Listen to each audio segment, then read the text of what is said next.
Hi everybody, I'm Tammy Washington Desencion. I'm originally from South Carolina and I now live in Punta Cana. I've been living here in Punta Cana for the past 2.5 years. This is actually my first time living abroad. And you know, I actually never had the dream of living abroad. It just so happened that I started dating a man who was Dominican. So yes, I have that story. And I ended up moving here to be with him, and it was absolutely the most amazing experience. So first and foremost, because of the fact that I moved here for love, I had been here several times, about 4 times before I actually moved. And so for me, moving to Punta Cana was very important because I knew in Punta Cana we could actually speak English. You didn't have to be fluent in Spanish. So usually if I go to a local restaurant or if I'm out and about, for the most part, there's gonna be somebody that speaks English. So if my Spanish is just not working right, at least I know that there's somebody that I can communicate with. So for me, that was very, very important. I would say the biggest difference is just there's a much slower pace here. So I moved from Atlanta, even though I'm from South Carolina. I had been in Atlanta for 2 years. And there, you know, everything is fast paced, let's go, let's go. Everybody's on their goals. Everybody's, you know, trying to keep up with the Joneses. Here, none of that. Here, none of that. Here, it's just a slow lifestyle. You know, it's going to the beach. It's, hey, let's go out to lunch and have drinks. Like everything is just very, very, what's the word I'm looking for? Everything is just chill. It's just very chill. And for me, you know, I like that. I like that a lot. I didn't even know that I needed that in my life. And I think that's what I'm grateful for the most. It's just a much more chill lifestyle. Well, the first thing that I would do is do what I did. Come to visit. Come visit a few times, visit different places on the island.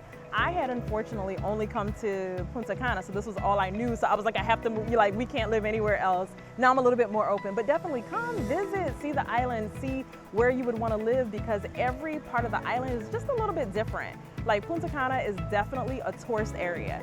So for me, when I first got here, the fact that there were other expats, the fact that on a daily basis I could see tourists from the US, from Canada, people that I could speak to, that was very comforting. Some people don't want that at all. Some people are like, I want to learn Spanish, I want to be completely immersed, and so they choose to go to Jarabacoa or Barcelona or, you know, other places on the island. Some people want that city life. I cannot imagine living in Santo Domingo, ever. But if you grew up in New York, that's probably your style. So the biggest thing I would say is come visit the island, see where you want to live, and then, you know, I believe in doing things on trials. Do it for 3 months.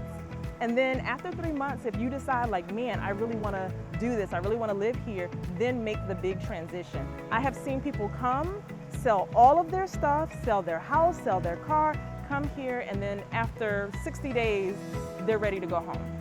And they have to start all the way back over. And that is a very heartbreaking feeling when you feel like you gave up everything to come here and it wasn't the right move. So I say, do a trial period. If you feel like you like it, you're making friends, you feel like you can really live this as a lifestyle, then come and make this your home.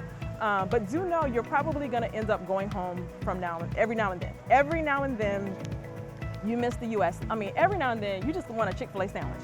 Can I just keep it real? Like you want some Zaxby's, you know? You just want something like that seemingly right now doesn't seem very important or significant, but you will miss it.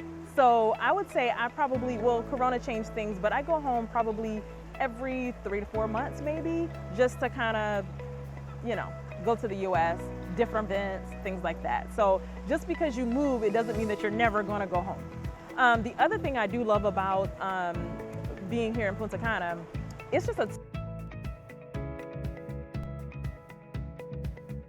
family was just the fact that like, guys, hey, it's a 4-hour flight and I'm back in South Carolina, okay?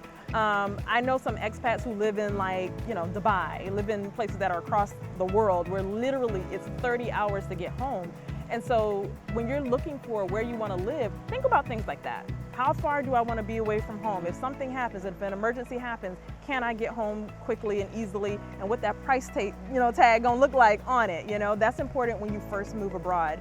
But other than that, I'll say, have fun with it, be adventurous, I do believe you only live once, so if there's something you really want to do, try it.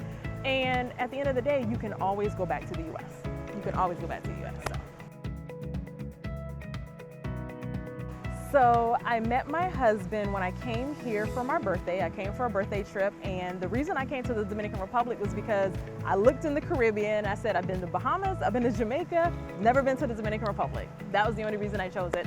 And I truly believe that me and my husband were supposed to be together. We were supposed to meet because so many things happened. You know, I never had a desire to come to the Dominican Republic. It was just the fact I'd never been there. We were gonna go to Puerto Plata. That was my dream because I saw this amazing resort in Puerto Plata, and I invited my sister and my cousin, and she looked at it and she was like, that's too far away from the airport. No. We need to be somewhere close to go to the airport if something happens. She said, we're going to Punta Cana. My birthday, but she was like, we're going to Punta Cana. She said, and we're gonna go to this resort right here. Like, literally took it all out of my hands. And I was like, okay, I guess that's what we're gonna do. So I wasn't even supposed to be in Punta Cana. I wanted to do excursions, and honestly, I wanted to do the ATV rides, but I was like, well, everybody's coming for me, so I'm gonna choose the cheapest package, actually, which was the party boat. And I was like, that'll still be fun. And so we went on the party boat, and my husband was the photographer on the boat. He was the photographer on the boat. Now, if you hear him tell the story, he'll tell you that he wasn't supposed to work that day. And what happened was there was just a lot of people who signed up for the party boat.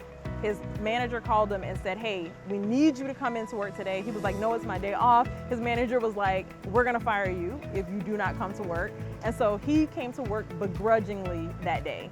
And he said when I got off the bus, you know, to go to the area where they, you know, do all the paperwork and all that stuff, he said he looked at the other guys who were gonna be working on the boat that day, and he said, nobody talk to that girl because that's my future wife.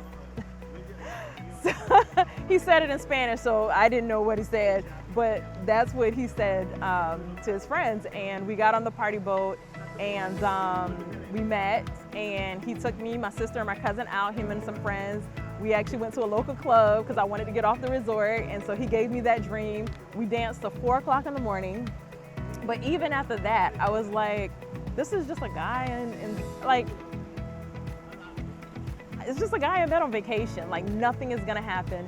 But we kept in touch, and we kept texting, and then that turned into phone calls, and then he would pray with me at night and just all kinds of stuff. And I remember telling a group of my friends, I was like, nothing's gonna happen. Actually, no, I'm sorry, I was praying. And I remember praying, and I was like, God, nothing's gonna ever happen with this guy, but thank you so much for showing me what I want my husband to treat me like. And turns out, you know, we just kept talking, kept whatever. He paid for me to come back a couple months later. And after that, pretty much it was official. And then I think 8 months after that, that's when I moved. 3 months after that, we were engaged, and we got married last February. So he's a photographer here on the island. You can follow him on IG, Dominican Photography. And he's amazing. He's the best guy I've ever been with, the most caring, the most loving. I don't even know what to say about him. Yeah, he's amazing.